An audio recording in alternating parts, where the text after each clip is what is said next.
I'm going to scream as loud as I can, and I'm going to keep screaming as loud as I can while I spin around. And I'll keep going until my breath runs out. Great. You ready? Yeah. Okay.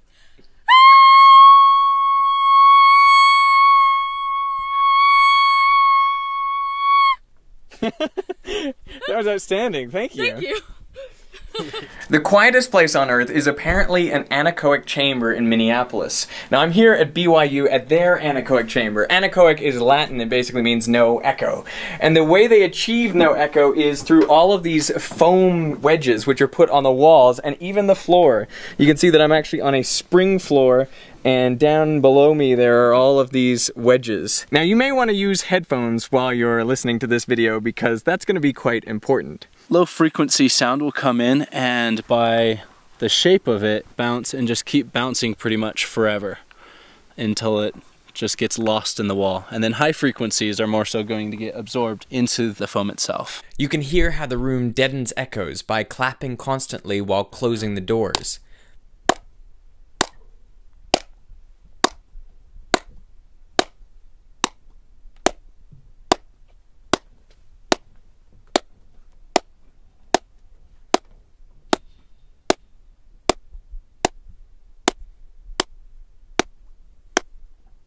Totally changes the quality of the sound.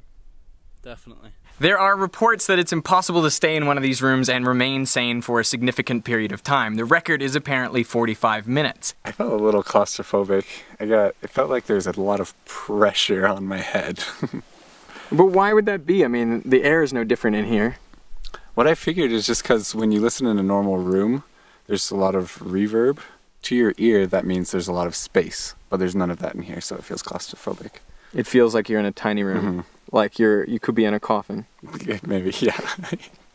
I think it's really an anxiety response. So you're used to having these sounds around you, and then you don't anymore, and so you start to panic because you don't have something you're used to. And I think that anxiety can increase and cause some stress, and maybe that's why people go crazy or hallucinate with sound. It's just because they're trying to make up for what they're used to that isn't there. When I bring people in, I warn them, hey, if you get a little dizzy, please let me know so I can get you out of the room before you make a mess in our expensive facilities.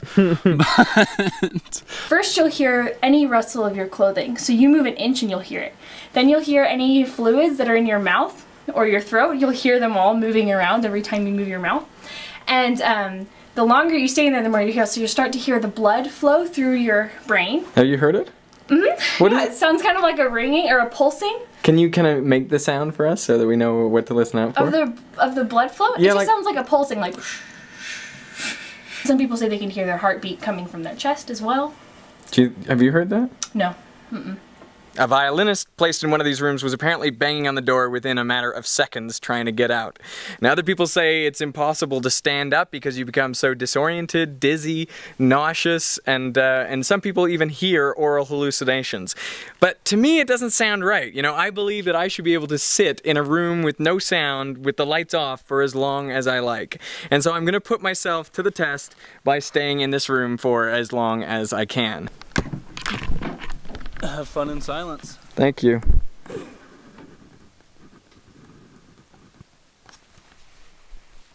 Now it is just me in the anechoic chamber. And this is probably the quietest place I have ever been. And in a second, I'll tell the guys, shut the lights off. Okay, I think, oh, I'm ready.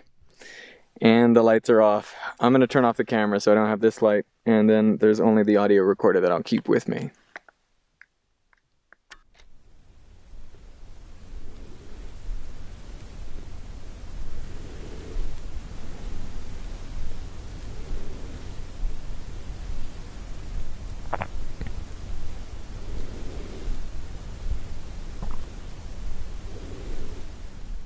I'm not sure how long I've been in here, but I still feel quite comfortable. It's nice and quiet. I mean, that's an understatement. But it's relaxing. If I hear anything, I feel like I hear a low-pitched hum.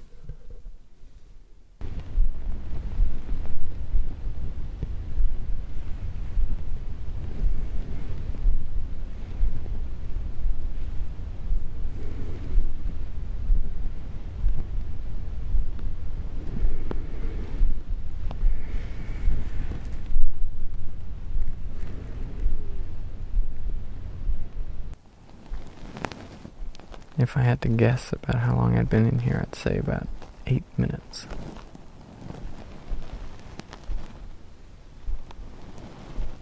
I feel like I'm more aware of my heart.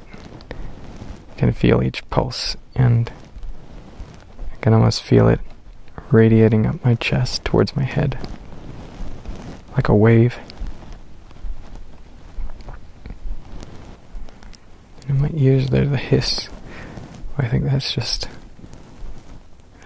from hearing loss.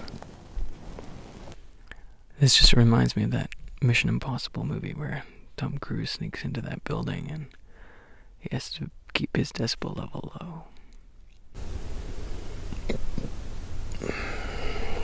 That was the burp.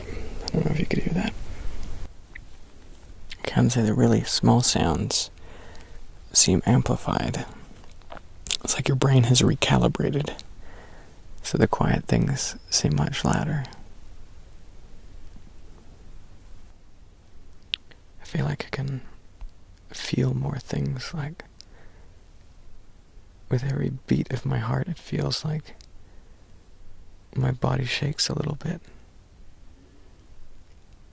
Like a device that has a little motor inside it, how it gets shook around like a phone. Okay, Cameron, looks to me like we're good for time.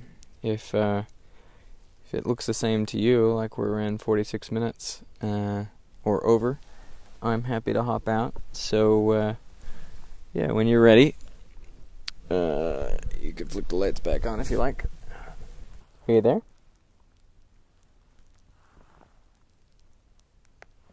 Hello? I think I've been here for nearly an hour, according to my time checks, and I didn't fall asleep. I just, I've had a good time. It's a nice quiet space. I kind of feel like this would be a good material to pad your bedroom in. Not a problem. Anechoic chamber, 45 minutes, an hour. Easy. I could stay in here for 5 hours. I think I could get a lot of work done in here. So now I just have to get out. And I'm going to see if I can exit this room without them turning the lights on.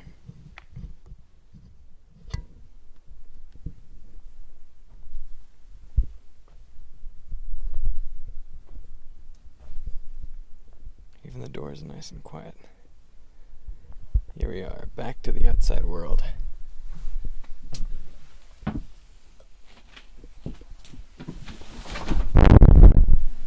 Whew.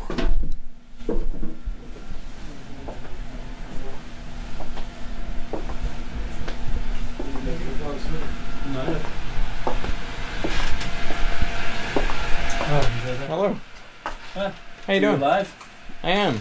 I don't really understand how anyone could go crazy in there. I mean, quiet is kind of nice. But then again, there are people who find all sorts of situations really uncomfortable, like just being in a pitch black room or being in a small confined space. So maybe those types of people would find this kind of unnerving. I definitely noticed that there were a lot of noises. Like, it wasn't just pure silence. Like, I actually had to work hard to make things feel silent. Otherwise, there was the sound of like just me rubbing my beard, or just like the rustle of your clothes, or every time you swallow, or when you breathe. Perhaps the weirdest thing I noticed was like my sense of my heart. I just felt like it was pumping really hard, and I could feel almost like the blood pushing up through me. It wasn't like I was hearing it, it was just like I was feeling it. And I was feeling as though, in a way, my heart was shaking my body. That was something weird. But besides that, nothing crazy. No weird hallucinations or anything like that. So I think the myth that you can't stay in here for longer than 45 minutes is busted. Even though this is not Mythbusters, I still think it's not true. Now, if you really hate silence, you should always carry an audiobook around with you. And I can recommend a good one, The Fault in Our Stars by my friend John Green. It is an excellent book, and it's been basically at the top of the bestsellers ever since it was released. And soon there's a movie coming out, and so you probably want to get through the book before you go and see the movie.